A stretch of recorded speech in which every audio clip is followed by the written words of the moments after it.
好，我哋又嚟到咧中三嘅 Notes 嘅第6個 section，就係講緊咧呢一個 periodic table 嘅，即係周期表。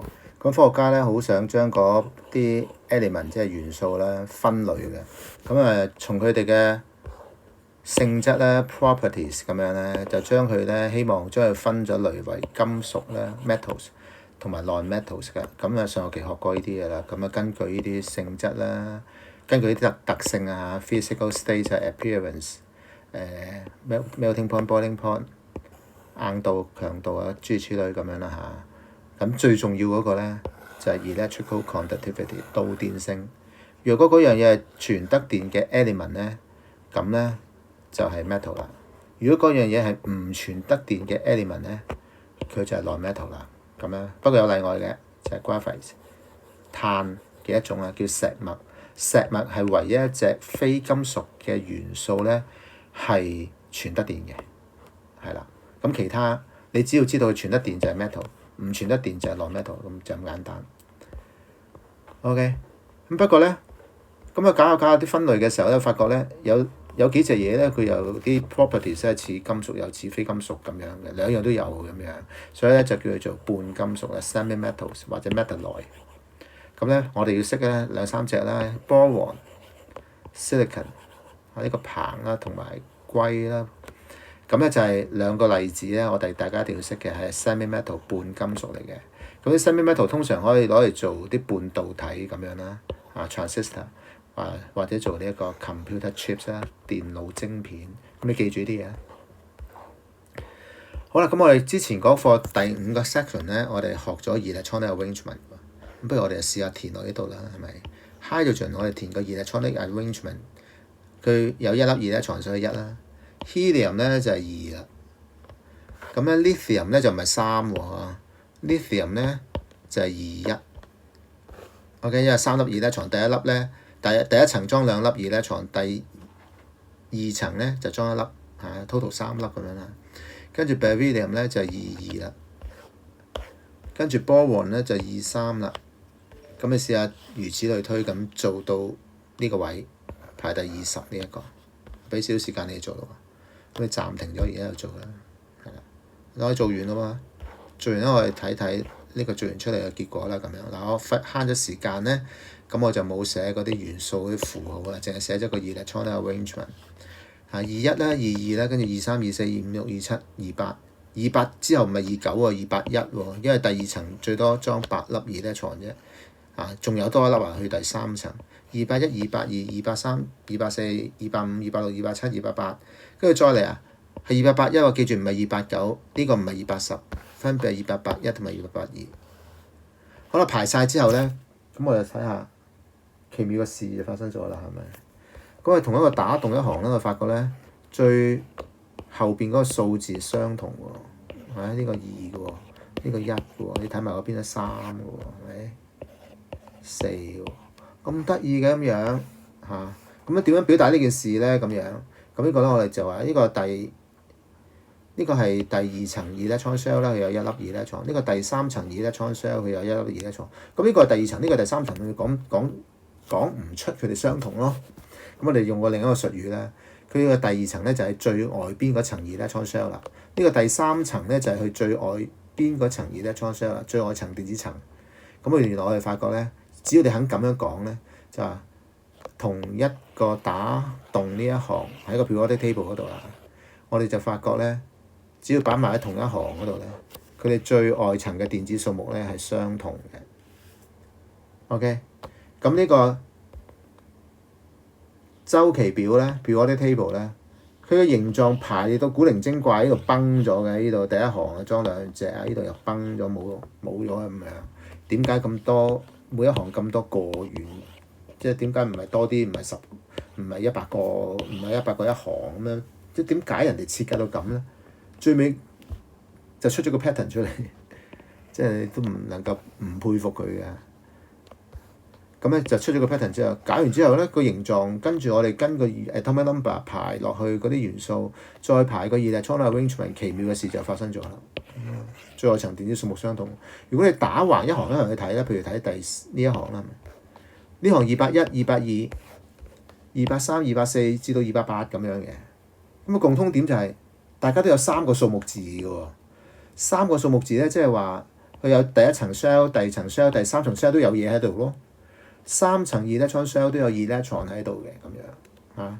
如果對上一行咧，佢得2個數目字，即係得2層 electron shell 有 electron 喺度嘅，咁樣咁奇妙嘅喎，咁樣。咁咧個 periodic table 就話咗啲信息俾我聽。既然咁奇妙咧，咁就俾個名佢啦。打動一行一行咧，就叫做 group， 中文叫做族。佢最外層有一粒電子就叫做 group one 啦，用大階羅馬數字㗎。佢最外層有2粒electron就叫做 group two 啦，如此類推。3、4、5、6、7，不過呢個叫做 group zero， 唔叫做 group eight， 就因為呢個成員咧，佢最外層唔係有8粒electron，有一個例外啊。咁不如就叫做 group zero 啦咁樣。總之好似滿咗咁嘅意思啦，嗰層電子層。咁打橫一行一行咧就叫做 period。佢話俾我哋信息咧，第一個 period one 咧就有1層佔有電子嘅電子層，之後有1個 number。第 period two 咧就代表有2個 number 嘅，成個 period 都係咁嘅。咁咧就即係有2層佔有電子嘅電子層，如此類推，得唔得？咁 period number 用阿拉伯數目字 ，group number 用大階羅馬數字。OK 呵。咁呢度就話咗個信息俾我聽啊，但垂直一行一行有咩共通點啊？electron arrangement 方面有共通點啊，頭先講咗啦。水平一行一行有咩共通點啊？頭先都講咗啦。咁寫出嚟就咁寫啦。The atoms have the same number of electrons in the outermost shell。out 就係最外邊 ，outer 即係外出啲 ，outermost 即係最外層。喺最外層電子層嗰度咧，打動一行嗰啲咧，佢哋嘅 atom 都係有相同數目嘅 electron 喺個最外層電子層嗰度嘅，就係佢共通點啦。抄低佢啦 ，cap 咗相之後慢慢抄低佢啦。同一個水平一行咧，就係佢哋共通點係咩啊？ The atoms have the same number of occupied electron shell。佢哋有相同數目嘅電子層嘅。嗱，理論上每一個原子有無限咁多層電子層，不過我哋關注嘅咧就係有電子喺裏邊嗰啲電子層，我哋先關心嘅。就好似一間酒店有好多房咧，有客人喺裏邊住緊嗰啲房，我哋先關心嘅。咁咧有 electron 喺裏邊嗰啲 electron shell， 我哋叫做 occupied electron shell， 佔有電子的電子層。OK， 咁呢度將頭先嗰啲嘢再歸納咗喺度啦。即上寫啦。頭先我都記住啦，學到281、282得㗎啦。咁曾經都寫過俾你睇啦。排第21嗰隻2892、212，你中意可以寫埋落去啦嚇，直至到2882嘅。咁呢個周期表以前咧就係都睇俾大家睇過㗎啦，係冇呢啲 number 啫嘛，冇呢啲 electronic arrangement，冇呢啲電子排布。而家有嘅話咧，你更加明白點解呢個叫 group one、group two 啊，諸如此類咁樣。點解呢個叫 period 1、2、3、4咁樣？咁呢個周期表仲好奇怪㗎，係咪？就好神奇嘅。左手邊有藍色嘅，代表咧 metal 嚟嘅。咁咧右手邊黃色嘅代表 non-metal 嚟嘅。中間綠色咧特別記2、3隻啦嚇。咁咧佢係 semi-metal 嚟，半金屬。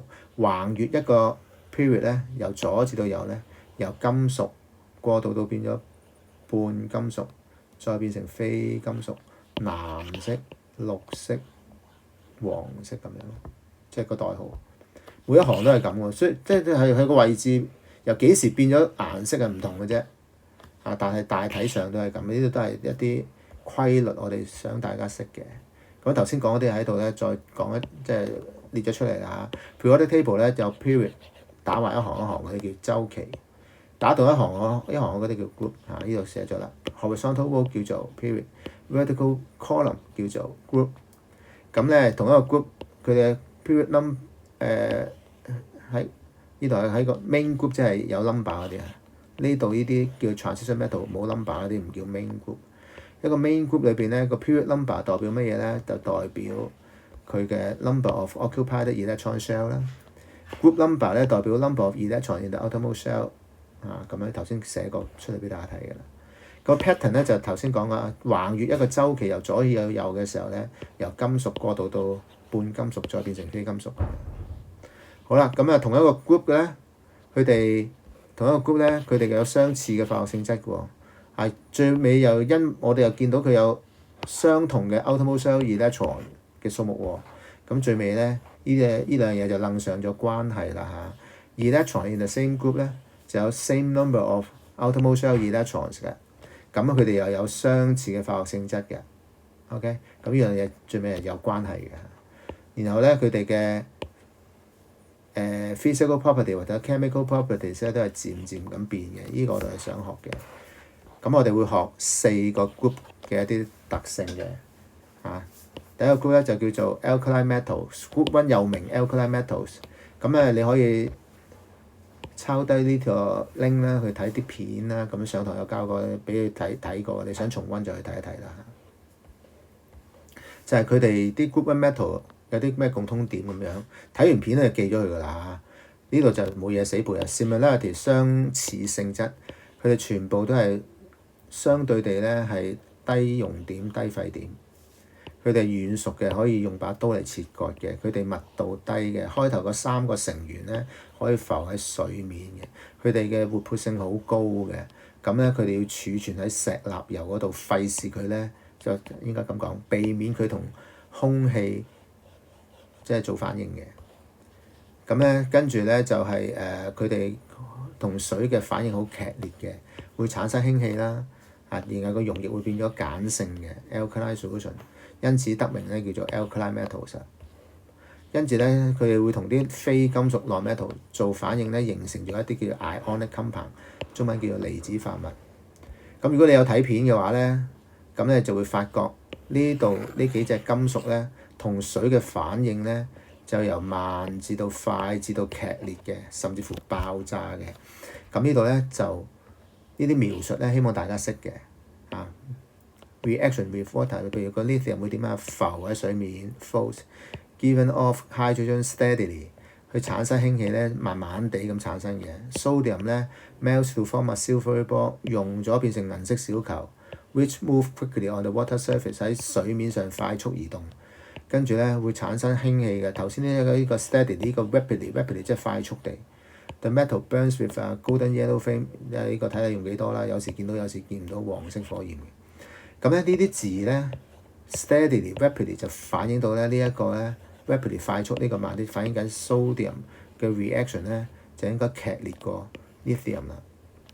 potassium 呢兩段差唔多喎，喺呢個字唔同啫係咪 ？rapidly、very rapidly 就更加快速嘅呢個 potassium。rubidium 咧劇烈過 potassium 啦。cesium 咧又再劇烈過 rubidium 啦。咁喺度咧咁樣嘅文字描述咧，希望大家就睇得出 reactivity of group 1 element increases down the group。記住呢句子嘅格式，活潑性第一族元素嘅活潑性由上至下遞增，呢個就係佢哋嘅 pattern 啦。第一個 group 嘅佢哋嘅化學性質嘅漸變嘅趨勢係咁樣嘅，呢個重要嘅嘢。Reactivity of group 1 element increases down the group。學下呢個句子點樣咁樣寫。Group 2咧咁上下佢哋都係熔點沸點低嘅，不過同 group 1嚟比咧冇 group 1咁低。低密度，活潑性咧就係高嘅，不過咧佢哋會同水就冇反應，會同dilute hydrochloric acid 一個氫氯酸啦，會穩定地咁做反應嘅。佢哋會同非金屬做反應變成 ionic compound。呢啲都冇，呢啲都係咧睇完描述之後咧，自己慢慢睇啦嚇。同水反應呢一個咧 does not react with water or steam。steam 即係蒸氣，蒸氣即係100度嘅水，即係好熱嘅水都唔做反應。熱咧通常就幫一個反應去發生嘅，即係咁熱都幫唔到，即係渣嘢咯。Magnesium has almost no reaction with cold water， 同凍水冇反應 ，but reacts with steam， 同蒸氣有反應，即係層次上呢個 magnesium 勁過呢個 beryllium 少少啦。Calcium 啊 reacts steadily with cold water。頭先嗰個 magnesium 同凍水差唔多冇反應，呢個同凍水有慢慢嘅反應，即係勁啲啦，係咪？Strontium 咧 reacts vigorously， 頭先呢個 steady 呢個 vigorously with cold water， 劇烈地同凍水有反應，即係呢個又再勁啲啦。呢個 reacts even more vigorously than strontium， 比起上一隻又再勁啲。呢度根據呢一堆文字嘅描述，都應該睇到 reactivity of group 2 elements increases down the group， 活潑性由上至下遞增嘅。呢個又要記咗佢喎。呢個第 group 2冇片睇㗎 ，group 7都有片睇嘅，叫做 halogens 咧，你可以睇呢條片嘅你慢慢 cap 低咗，慢慢打一個去揾條 YouTube 片嚟睇啦，係咪？咁咧 Group 7嘅共通點咧 similarity 即係共通點，有毒嘅、臭嘅、非金屬嚟嘅，佢哋會同金屬做反應變成 ionic compound 離子化物。咁睇啲描述咧就會發覺咧 fluorine 係會同 hydrogen 做反應嘅時候係 explosively 嘅。爆炸性嘅，就算黑掹掹即係俾冇光照，通常有光照都會幫到個反應發生，呢個唔使幫都爆炸性。Chlorine 咧就有 sunlight 陽光照先至爆炸性咁反應嘅，喺黑掹掹嘅時候咧就 react 得慢嘅。Bromine 咧俾陽光照啊咁樣都係 react 得，即係要有 reaction 咧一定要有陽光照啊或者 heat 佢先得嘅，加熱先得嘅。Iodine 咧甚至乎你加熱啊，俾陽光照佢咧都冇反應嘅。咁睇得出咩咧 ？Reactivity of Group 7 element decreases down the group， 活潑性由上至下遞減嘅。頭先嗰兩個遞增。咁呢個結論大家記住喎。Group 0咧又名 noble gas 貴氣體，貴氣體咧全族都係冇顏色嘅，密度熔點沸點好低嘅 ，unreactive 非常之不活潑嘅。咁咧。由於佢哋非常之不活潑咧，佢就有以下嘅用途啦，可以攞嚟做升空嗰啲氣球啦咁樣。由於佢安全啲嘅，比起 hydrogen 安全啲，咁咧就係代替咗 hydrogen 咧嚟做呢一個 weather balloon 或者 airship 啦。咁呢一個燈泡裏邊嗰啲氣體咧，就用 argon 嚟做嘅，就因為燈泡着燈嘅時候，嗰條鎢絲好熱嘅，咁好熱嘅話，如果你擺啲空氣裏邊有氧氣就好容易氧化咗，咁就唔傳電㗎，脆咗爛咗。咁而家加個 argon 落去咧 ，argon 係氬氣，咁唔會同嗰啲好熱嘅燈絲做反應嘅。咁呢個都係因為咁樣你揀咗佢嚟做呢啲材料嘅，用呢啲用途。成個 group 咧都係好 unreactive。啲科學家又諗下點解佢哋咁 unreactive 咧？就發覺佢哋嘅 electronic arrangement 咧，個共通點都係最外層有8粒 electron。除咗第一個成員，咁跟住咧係咪同呢一個最外層有8粒 electron就佢哋好穩定？穩定即係唔做反應，係咪有關係咧？佢哋大膽假設係嘅，小心求證之後咧，發覺真係嘅。咁最初就得出個規律出嚟咧，就叫做 octet rule 啦，八魚體規則。佢就話俾我哋聽咧，嗰啲atom 咧，如果佢最外層唔係8粒 electron咧，佢就唔穩定。佢係好想變成最外層有8粒 electron 嘅。咁咧就好似個 noble gas 嘅 electronic arrangement 咁。咁呢個規則就叫做 octet rule 啦。咁咧個 helium 得2粒 electron 啦，佢就唔叫做 octet 嘅。OCT 呢個 octet，OCT 代表8咁嘅意思。咁咧呢個2粒咧就叫做 doublet 啦，都係穩定嘅。咁呢度話俾我哋聽 atom 咧好穩定嘅，就當佢哋個 electronic arrangement 如果係 doublet 或者 octet，即係最外層2粒電子或者最外層8粒電子都有特別嘅穩定性嘅。咁咧呢一件事咧就係好重要嘅，記住呢件事嚇。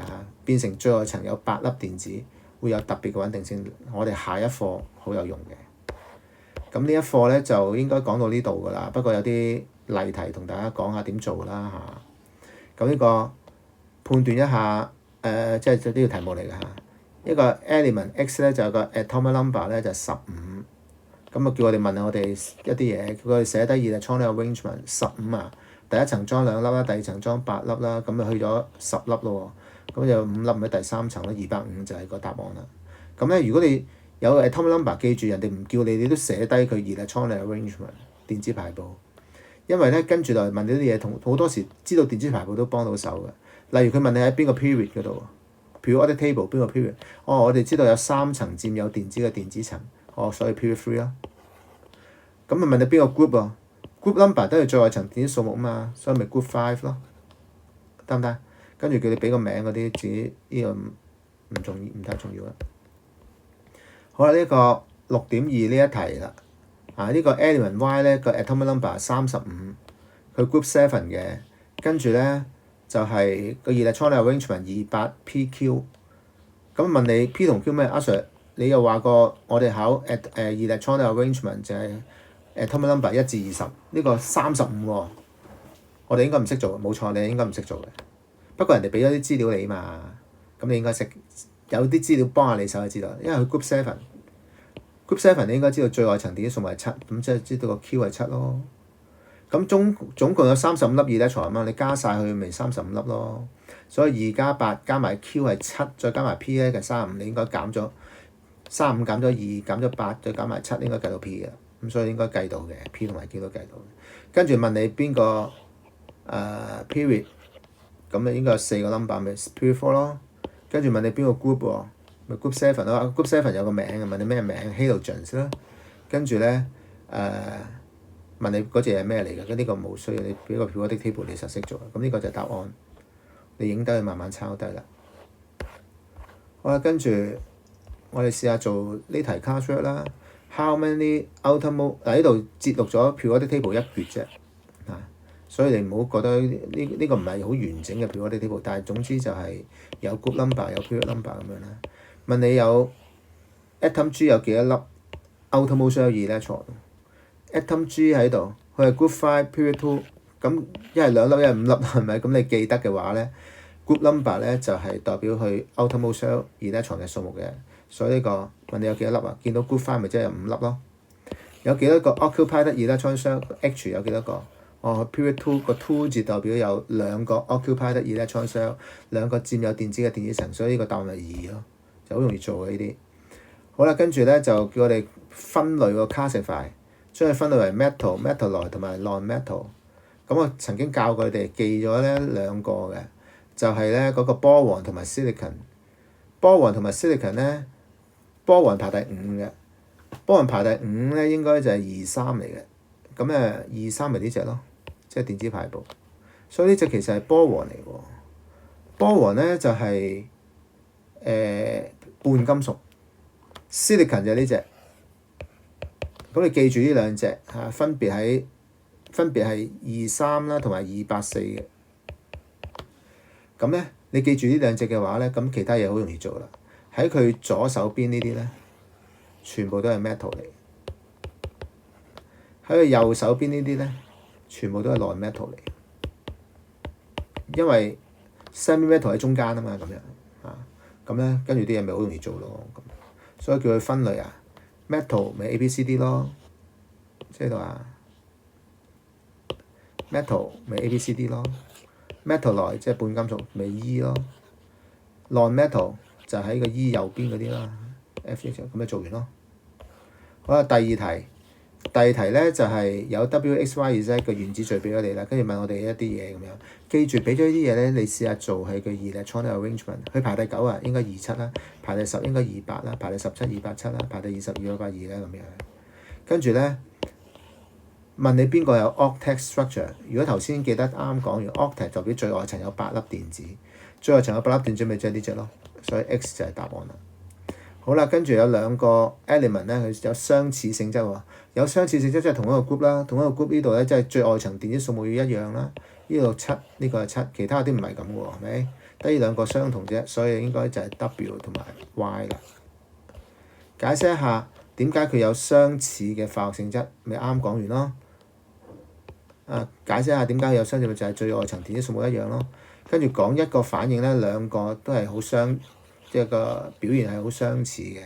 咁你記住呢個 group 7嘅，佢非金屬嚟嘅，佢同金屬做反應會變成離子化物嘅，呢個就係 answer 啦。咁得呢個 answer 你可以係啦 ，cap 咗相慢慢抄低啦。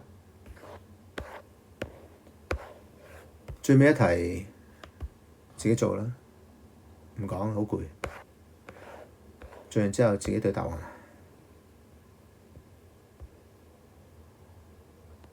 好，呢個 section 6就講到呢度，係咁先，拜拜。